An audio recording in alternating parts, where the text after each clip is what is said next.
അപ്പോൾ ആദ്യം അറിയേണ്ടത് ഇന്ന് ആരൊക്കെ തമ്മിലാണ് ആദ്യ മത്സരം എന്നാണ്. കാനഡ ബോസ്നിയ മത്സരം അല്പസമയത്തിനകം, കൃത്യമായി പറഞ്ഞാൽ രാത്രി 12:30-ക്കാണ് കാനഡയിലെ ടൊറന്റോ സ്റ്റേഡിയത്തിൽ മത്സരം ആരംഭിക്കുക. ആതിഥേയ രാജ്യങ്ങളിലൊന്നായ കാനഡയ്ക്ക് ഇന്ന് ഇത് 3ാം ലോകകപ്പാണ് എന്ന കാര്യം കൂടി അറിയുക. ബോസ്നിയയ്ക്ക് 2ാമത്തെ ടൂർണമെന്റും. എന്തായാലും കാനഡ, ഒപ്പം മെക്സിക്കോ, അമേരിക്ക, ഈ 3 രാജ്യങ്ങളായി നടക്കുന്ന ഈ മാമാങ്കം അത് ആസ്വദിക്കാൻ ലോകമെമ്പാടും ഒരുപാട് ആരാധകർ കാത്തിരിക്കുന്നുണ്ട്. എന്തായാലും ബോസ്നിയ കാനഡ മത്സരം അല്പസമയത്തിനകം അവിടെ കാനഡയിൽ ആരംഭിക്കുകയും ചെയ്യും. ഈ 2 രാജ്യങ്ങളെ നോക്കുകയാണെങ്കിൽ മിന്നും പ്രകടനം പുറത്തെടുക്കാൻ കഴിവുള്ള, അത്രമാത്രം ശേഷിയുള്ള എത്രമാത്രം താരങ്ങളുണ്ട് എന്നുകൂടി വളരെ പെട്ടെന്ന് നമുക്കൊന്ന് പരിശോധിക്കാം. അവർ ആരൊക്കെയാണ്, എന്തൊക്കെയാണ് പ്രത്യേകതകൾ, അവർ ഏതൊക്കെ ടീമുകൾക്ക് വേണ്ടി, ഏതൊക്കെ ക്ലബ്ബുകൾക്ക് വേണ്ടി കളിക്കുന്നു എന്ന് വളരെ പെട്ടെന്ന് നോക്കാം. ആദ്യം അൽഫോൺസോ ഡേവിസ്, വെറും 25 വയസ്സ് മാത്രം പ്രായമുള്ള അൽഫോൺസോ ഡേവിസ് ഒരുപക്ഷെ കാനഡിയൻ നിരയിലെ ഏറ്റവും പ്രധാനപ്പെട്ട താരങ്ങളിൽ ഒരാളാണ്. ബയേൺ മ്യൂണിക്, ജർമ്മൻ ക്ലബ്ബായ ബയേൺ മ്യൂണിക്കിന് വേണ്ടി കളിക്കുന്ന താരം കൂടിയാണ് ഈ ഡേവിസ്, അൽഫോൺസോ ഡേവിസ്. മാത്രവുമല്ല, ലോകത്തിൽ തന്നെ ഏറ്റവും മികച്ച ഡിഫൻസ് താരങ്ങളിൽ ഒരാൾ കൂടിയാണ് അൽഫോൺസോ ഡേവിസ് എന്ന് അറിയുക. ബയേൺ മ്യൂണിക്കിനായി കളിക്കുന്നു വർഷങ്ങളായി. വേഗം ഒപ്പം ഡ്രിബ്ലിംഗ്, ഇത് രണ്ടുമാണ് അൽഫോൺസോ ഡേവിസിന്റെ ഏറ്റവും പ്രധാനപ്പെട്ട പ്രത്യേകത. ഇനി രണ്ടാമത്തെ താരം, അതേ ടീമിൽ ജൊനാഥൻ ഡേവിഡ് എന്ന് പറഞ്ഞ താരം, വെറും 26 വയസ്സ് മാത്രമാണ് പ്രായം. പക്ഷേ കളി മികവിൽ ആരെയും കവച്ചുവെക്കും. യുവന്റസ് താരമാണ്, ഇറ്റാലിയൻ ക്ലബ്ബായ യുവന്റസിന്റെ താരമാണ്. കാനഡയ്ക്കായി ഏറ്റവും കൂടുതൽ ഗോളുകൾ നേരിട്ടുള്ള മുന്നേറ്റ നിരക്കാരനാണ് ഇദ്ദേഹം എന്ന് കൂടി അറിയുക. ഒപ്പം തന്നെ ഇറ്റാലിയൻ ക്ലബ്ബായ യുവന്റസിൽ കഴിഞ്ഞ കുറെ നാളുകളായി കളിക്കുന്നു. അങ്ങനെ ഒരുപാട് പരിചയം ഈ താരത്തിലുണ്ട് എന്ന കാര്യം അറിയാം. പക്ഷേ ബോസ്നിയൻ നിരയിലേക്ക് വന്നു കഴിഞ്ഞാൽ, നമുക്കവിടെ പ്രായം നോക്കിക്കഴിഞ്ഞാൽ 2 കാര്യങ്ങൾ വ്യക്തമാകും. ഏത് രീതിയിലാണ് ബോസ്നിയയും ഒപ്പം കാനഡയും വ്യത്യസ്തമാകുന്നത് എന്ന് മനസ്സിലാകും. ആദ്യ താരം എഡിൻ സെക്കോ, ഇതിഹാസ താരമാണ്. 40 വയസ്സ് പ്രായമുണ്ട് സെക്കോയ്ക്ക് എന്ന് പറയുമ്പോൾ തന്നെ അറിയാം എത്രമാത്രം അനുഭവ പരിചയമുണ്ട്, എത്രമാത്രം ഈ ഫുട്ബോളിനെ അദ്ദേഹം അറിയുന്നുണ്ട് എന്നുള്ളത്. 40 വയസ്സ്.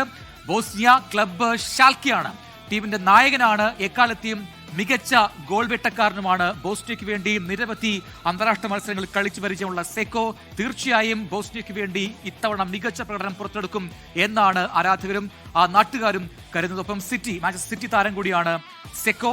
40ാം വയസ്സിലും എന്താണ്, ഏത് രീതിയിലാണ് കളി മികവ് എന്നുകൂടി അളക്കാനുള്ള മത്സരം കൂടിയാണ് നടക്കാൻ പോകുന്നത്. ഇനി സയ്യിദ് കൊലാഷിനാറ്റ്സ് എന്ന് പറയുന്ന താരം 32 വയസ്സുകാരനാണ്. നേരത്തെ ഞാൻ പറഞ്ഞതുപോലെ കനേഡിയൻ താരം നോക്കുകയാണെങ്കിൽ ഒരു ആവറേജ് ഏജ് എന്ന് പറയുന്ന ഒരു ബിലോ 30 ആണെങ്കിൽ, ഇവിടെ ബിലോ 30 അല്ല, എബവ് 30 ആണ്. 32-40 വയസ്സുള്ള താരങ്ങളൊക്കെ അണിനിരക്കുന്ന ബോസ്നിയൻ ടീം കാനഡയ്ക്ക് എത്രമാത്രം വെല്ലുവിളി ഉയർത്തുമെന്ന് കാത്തിരുന്ന് കാണാം.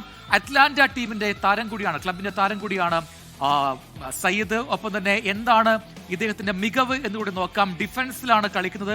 ലോകത്ത് തന്നെ ഏറ്റവും എണ്ണം പറഞ്ഞ ഡിഫൻസ് പ്ലെയേഴ്സിൽ ഒരാൾ കൂടിയായിട്ടാണ് വിലയിരുത്തപ്പെടുന്നത്. ആഴ്സണൽ, ഒപ്പം യുവന്റസ് തുടങ്ങിയ ക്ലബ്ബുകളിൽ കളിച്ച് പരിചയമുള്ള താരം കൂടിയാണ് സയ്യിദ് കൊലാഷിനാറ്റ്സ്. അപ്പോൾ ഈ 2 ടീമുകളും നേർക്കുനേർ ഏറ്റുമുട്ടുമ്പോൾ ഒരുപക്ഷെ യുവനിരയും പരിചയസമ്പന്നരായ നിരയും തമ്മിലുള്ള മത്സരം എന്ന രീതിയിൽ ബോസ്നിയ കാനഡ മത്സരത്തെ കാണേണ്ടിയും വരും.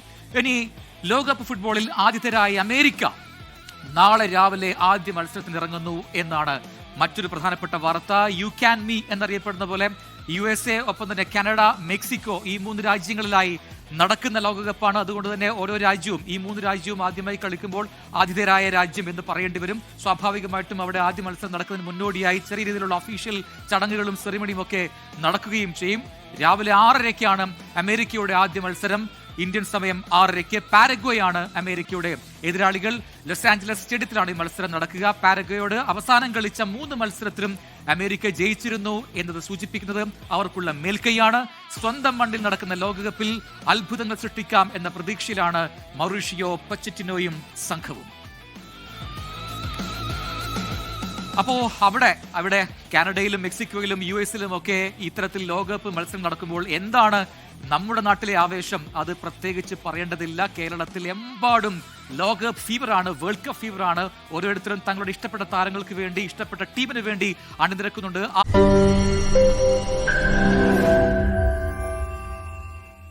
ലോകത്തെവിടെയായാലും ഏത് സമയത്തും 24 വാർത്തകളും ഓഗ്മെന്റഡ് റിയാലിറ്റി പാക്കേജുകളും എക്സ്പ്ലെയിനറുകളും വിശദമായി കാണാൻ ഞങ്ങളുടെ YouTube ചാനൽ നിങ്ങൾക്ക് സബ്സ്ക്രൈബ് ചെയ്യാം.